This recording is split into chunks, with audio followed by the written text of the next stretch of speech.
Welcome to the Liberty, Leadership, and Lies with Larry Linton podcast. For those of you who are new listeners, this podcast will be about exactly what the title implies. We will discuss the state of liberty in our republic today and how it is being eroded by the very institution that was created by our founding fathers to protect it, which is the government that now hates us.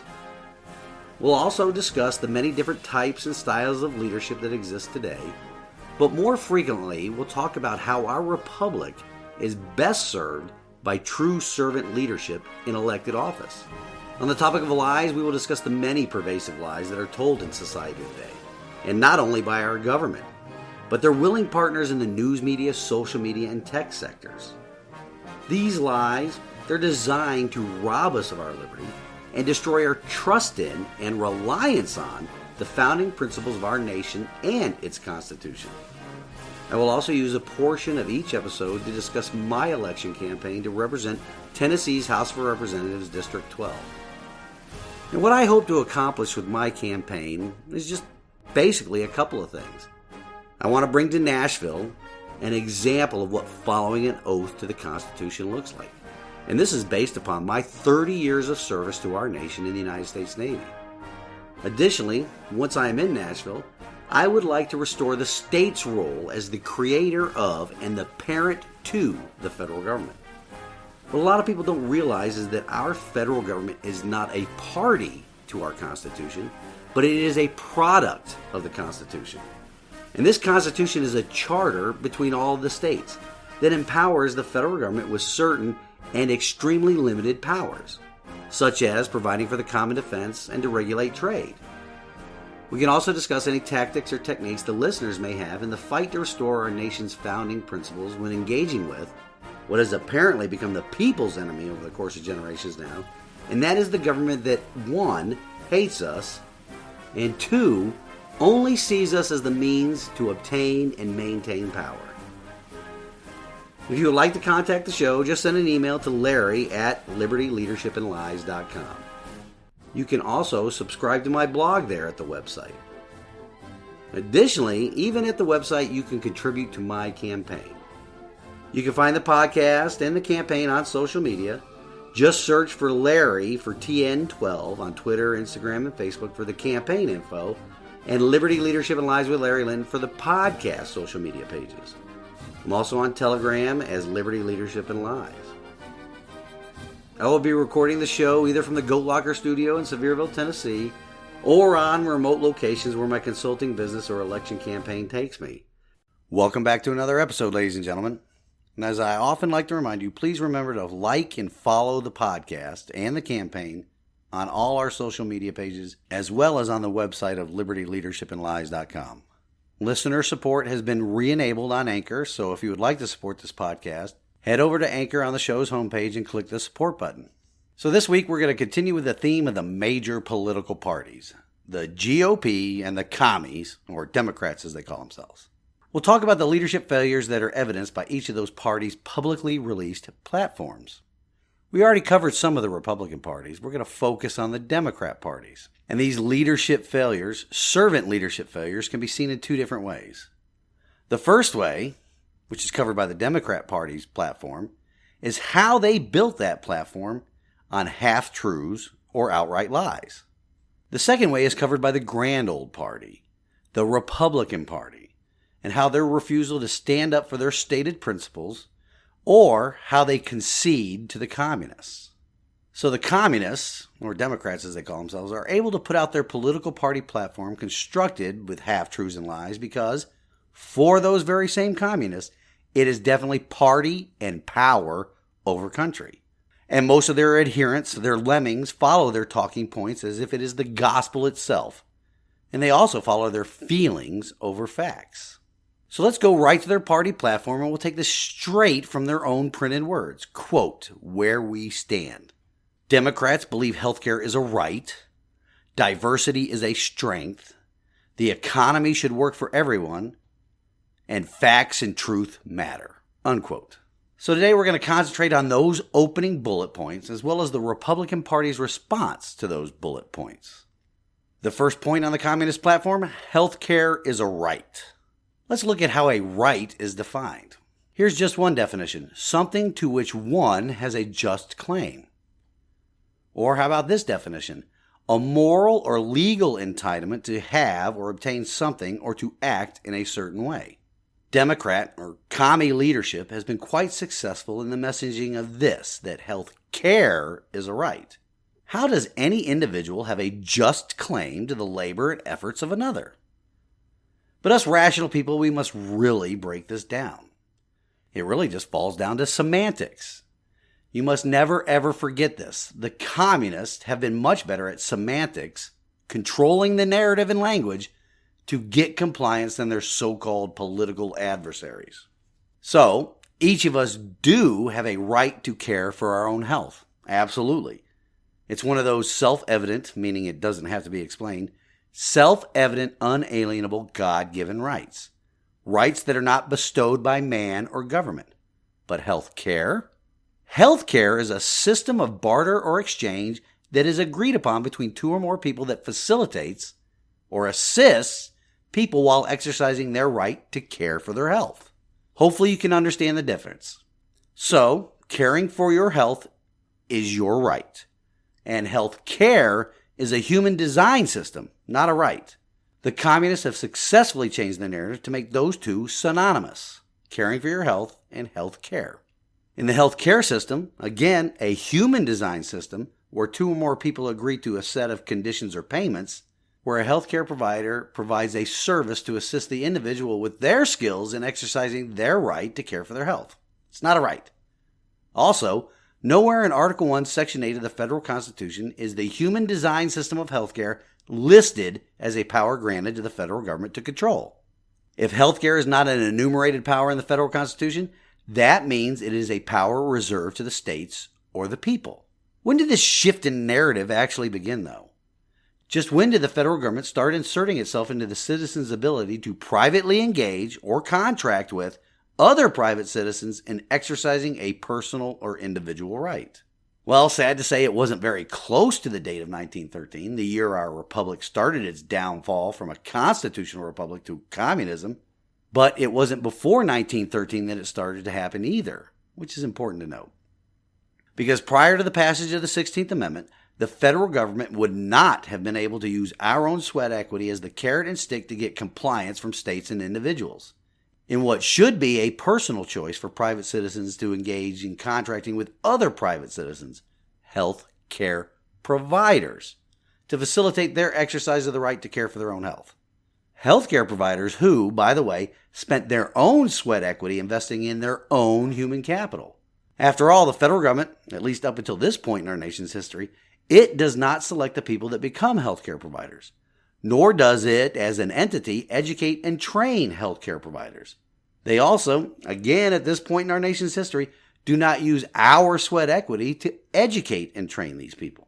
Private citizens make the personal choice to enter into the education and training pipeline to become healthcare providers, and they spend their own sweat equity to become healthcare providers. So back to the question of when did the federal government really start inserting itself into these, what should be highly personal, choices of the citizens in exercising their right to care for their health? Well, truth be told, it started in drips and drabs for very small portions of our society.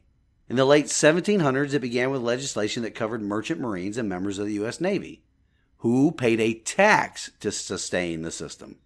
It was the precursor to the public health system. In other words, this was done for only an extremely and infinitesimally small part of the citizens. There was a mixed bag of federal legislation up until 1935 that only incrementally touched upon people's personal health choices. It was in 1935 when the Social Security Act authorized health grants to the states. Of course, the stated principle was that it was the most effective way to prevent interstate spread of disease and as a way to improve state and local public health programs. Remember that Social Security Act was part of the Communist New Deal legislation of the FDR era. So from 1789 until 1935, 146 years, the self-evident, unalienable right to care for our own health by entering into contracts with healthcare providers was largely free from federal government interference. How long was it before the federal government tried a near complete takeover of the nation's health care system? Well, it was a much shorter time frame. It took until 2010 for the Affordable Care Act to be passed, as a completely partisan piece of legislation, I might add. It only took 75 years, just a little bit more than half the time it took the federal government to begin inserting itself into private citizens' health decisions, for the federal government to decide to conduct a complete takeover of the health care system under the guise of taking care of the citizens' health. Again, they would not have been able to do this had the 16th Amendment not been unconstitutionally ratified. It only goes to show that the strategic messaging by the communists in government works very, very well. Strategic messaging is an absolutely necessary function of exercising leadership. The term strategic communications has become popular in the leadership lexicon over the last few decades. It is infusing communication efforts with an agenda and a master plan. Typically, that master plan involves promoting the brand of an organization. In the case of today's topic, those organizations are the two major political parties, as well as the organization of big government. The communication is meant to urge people to do specific actions or advocate for specific legislation. Have you noticed how both major political parties have been messaging on health care? Both of the political parties have blended caring for your health and health care, which again, health care is a system of what should be decisions between a private citizen and a health care provider. What they are trying to hide is this, that when they both talk about health care, what they really mean is health care insurance. Follow the money, people. This has enabled the political parties and the federal government to manipulate how much and how frequently they redistribute our sweat equity at the national level when it is meant to be done at either the state level or in a truly free constitutional republic at the personal, at the individual level. I would like to ask the audience to honestly look at sectors of our economy where the federal government has inserted itself. What has happened to the prices that the citizens pay? They all go up. Invisible taxes. So to recap, health care is a system and not a right. Caring for your health is a right. Political leadership has been quite successful in their strategic messaging on this. Is this the leadership needed in our constitutional republic, blurring the lines between a system and a right? If so, keep listening to the two major political parties and especially keep electing them to office. Or do we want leadership that protects our individual, self-evident, unalienable, God-given rights? Leadership that will restore the concept that all power is inherent in the people, including the power to make personal choices on where and with whom to spend our sweat equity in exercising our right to care for our health. While most of this work has been carried out by the Communist political party and in big government, we cannot forget how their work is not only not obstructed by the Republican Party, sometimes the GOP facilitates and enables the communists in this work. I hope all of you can see how the leadership of both political parties has successfully used strategic communications, strategic messaging over the course of the past 70 plus years to transform healthcare from a human design system into what is now considered to be a right. Now let's take the second bullet point of the Communist Party's opening statement on the platform of who we are. They state that diversity is a strength. Do you think they really believe that? More importantly, do their actions really reflect that statement, diversity is a strength? Or is it just more strategic messaging? Remember, leadership's strategic messaging can be broken down to accomplish four things. They are, 1, a way of persuading other people to accept your ideas, policies, or course of action. Or 2, strategic messaging is a means of persuading allies and friends to stand with you. 3, it means persuading neutrals to come over to your side, or at the very least to stay neutral. And 4, it means persuading adversaries that you do have the power and the will to prevail. So, do the Communist Party's actions match up with the statement, diversity is a strength? Well, just look at one aspect of what we are discovering that has been happening since the outbreak of the pandemic in March of 2020, when our government schools shifted to virtual learning. That was when parents got a glimpse of what their children were being taught, or more appropriately, what their children were being indoctrinated with while in government schools. A lot of citizens in this country came to realize that their children, while only getting a small bit of academic instruction, and by academic instruction I mean that children were being taught reading, writing, and mathematics, and only bits of academic education as evidenced by falling test scores in those areas of instruction all over the country. These children, though, were getting a much heavier dose of what I will refer to as resocialization. One of the topics in the leadership courses I facilitated while on active duty and continue to do so in my consulting work is resocialization. Let's get into the definition of that word before we continue.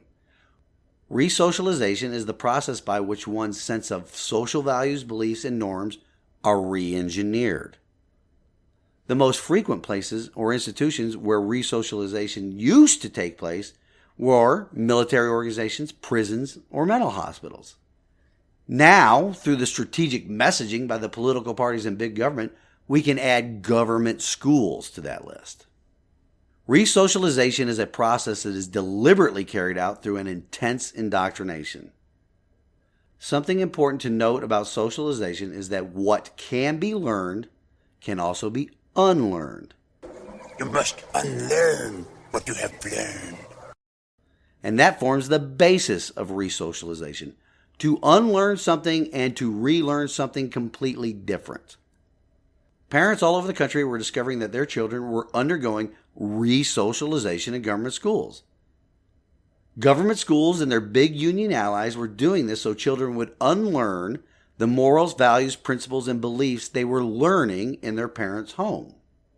You can actually trace the breakdown in our society's norms, beliefs, values, and principles to the establishment of the Federal Department of Education.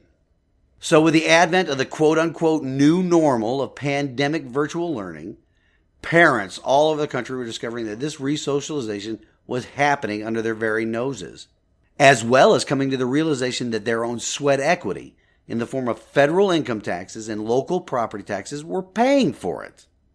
Groups of parents all over the country started to pop up to fight back against the resocialization that their children were forced to undergo. Groups like Moms for Liberty at the county, state, and national level. Oh, before I go much further on this topic, I must let you know that I have been in a discussion to have an awesome guest on the podcast here in the near future. Her name is Robin Steenman. Look her up. She is a modern-day Joan of Arc, if you will, but we pray she doesn't suffer the same fate as Joan, which you never know with these communists. She leads a fantastic group of concerned parents called Moms for Liberty here in Tennessee. This group is fighting back against the resocialization that has been happening all over our state.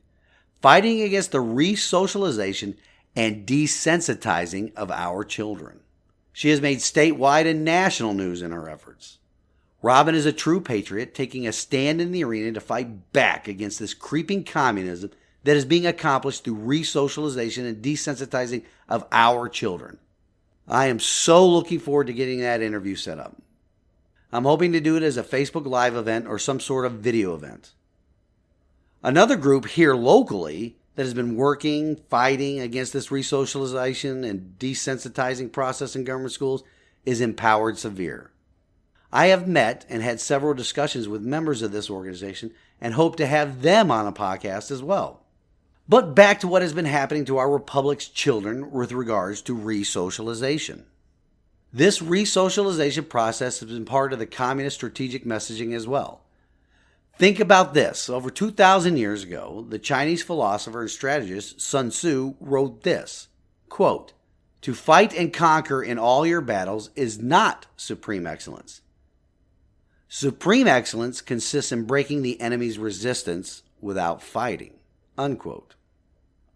The communists in government for generations now have used the resocialization of our nation's youth quite effectively in transforming our constitutional republic into what it is becoming today, a nanny state, or more appropriately, a communist state, breaking the resistance of the norms, values, beliefs, and principles of what children were taught at home without having to actually fight a battle.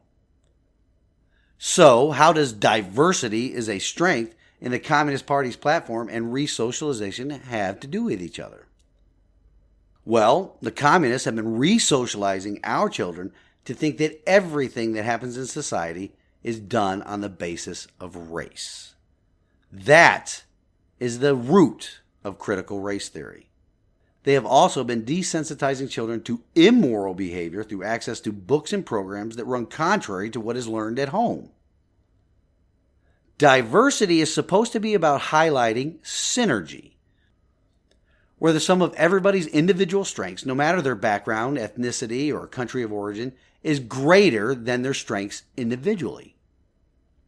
Hence, the communist embracing of the invasion of our southern border of people that do not want to assimilate, not contribute to the synergy that is a result of assimilating into our uniquely American culture. But that's a topic for another day. So back to resocialization happening right now all over the country. Parents realize that the resocialization of their children to believe they are either an oppressor or part of the oppressed based upon the color of their skin is actually the opposite of diversity as a strength. It's balkanization, dividing people into groups based upon many different factors.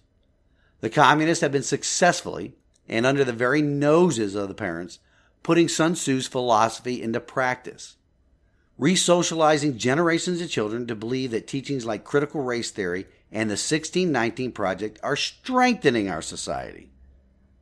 Resocializing generations of children to believe that the morals, values, beliefs, even the faith of their parents are wrong or archaic. When in all reality, they are sowing the seeds of hate, distrust, and immorality in our children. So I guess we could say that this is the only blessing to come out of this pandemic. That we've become aware of the lengths the communists in government, and of both major political parties and big union allies, the lengths they will go to ensure that there is constant division, strife, and immorality among the population that ensures their hold on power is strengthened. So just how did or how does the GOP play into this? Or how do they enable this erosion of norms, values, beliefs, and principles? Well, they abandoned the culture war. They quit fighting, or they abandoned that arena. Additionally, they continued their support for a federal Department of Education. Why? Because of the money. They allowed the communists to break their resistance without fighting. Now let's discuss the Communist Party's third bullet point on their platform, which states the economy should work for everyone. And how do they make that happen? Through higher taxes? Their tax the rich or the rich should pay their fair share mantra? Strategic messaging is how they are trying to accomplish this third bullet point. They actually do not want an economy that works for everybody. The sniffer-in-chief's actions, along with his communist comrades in elected office, proved this to be wrong or a lie. On his very first day in office, he shut down the Keystone Pipeline.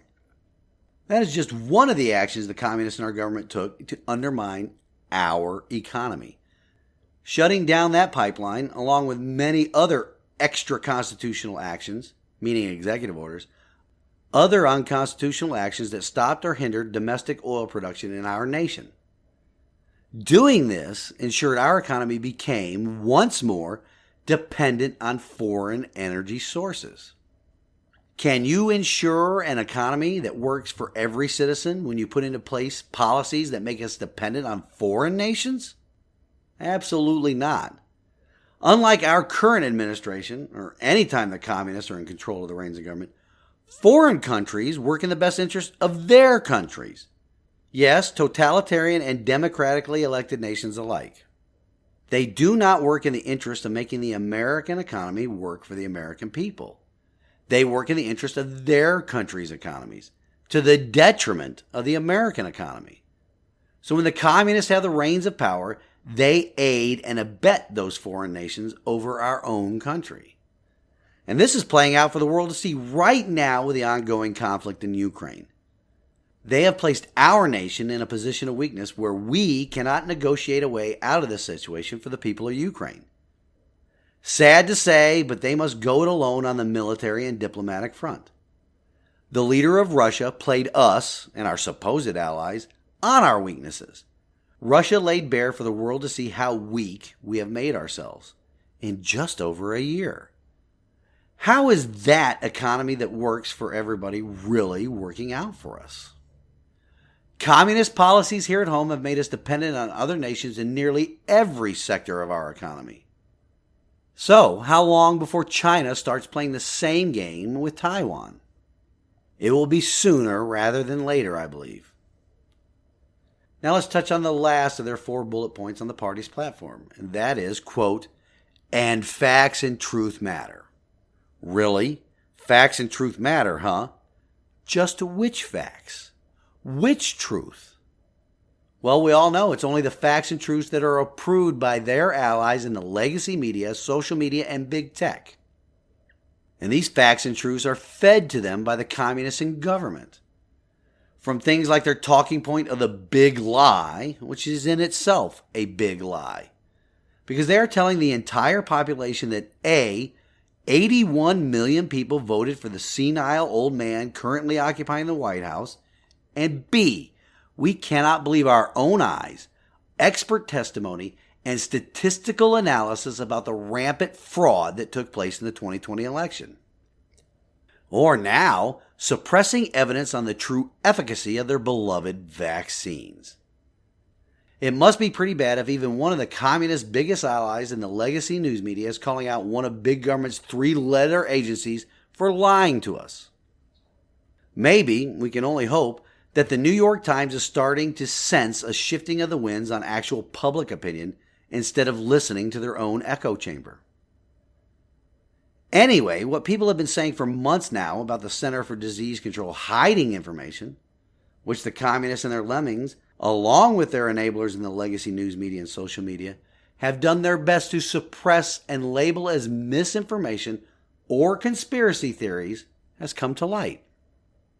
This is from the New York Times. Quote, the CDC for more than a year now has been hiding data from the American people. Unquote. Why does the CDC say they suppress the data? Well, they say that agency officials have, quote, a fear that the information might be misrepresented. Unquote. Data is data, folks. Their actual fear is that the truth is coming out. But remember, this is the 4th bullet point, facts and truth matter. When you have dumbed down generations of the population through federal control of so-called public education, the only facts and truth that matter are the ones the communists approve of. Strategic messaging and resocialization works well for the communists, and we must begin to fight against it. As we close the show this week, the message from God's Word comes to us from Titus 2:7. Show yourself in all respects to be a model of good works, and in your teaching, show integrity, dignity. The Communist Party and the Republican Party, through the former strategic messaging and resocialization of our nation's children, and the latter's capitulation in the culture wars and enabling of big government education systems, are not models of good works. They definitely do not teach integrity and dignity. In fact, the combined agents of the political parties and the government they have enabled are quite the opposite of integrity and dignity. Their leadership has done significant, almost irreparable damage to our constitutional republic. We, the people, need to shake off the apathy that has allowed this to happen for generations now and work to encourage and support true servant leaders to seek elected positions in government.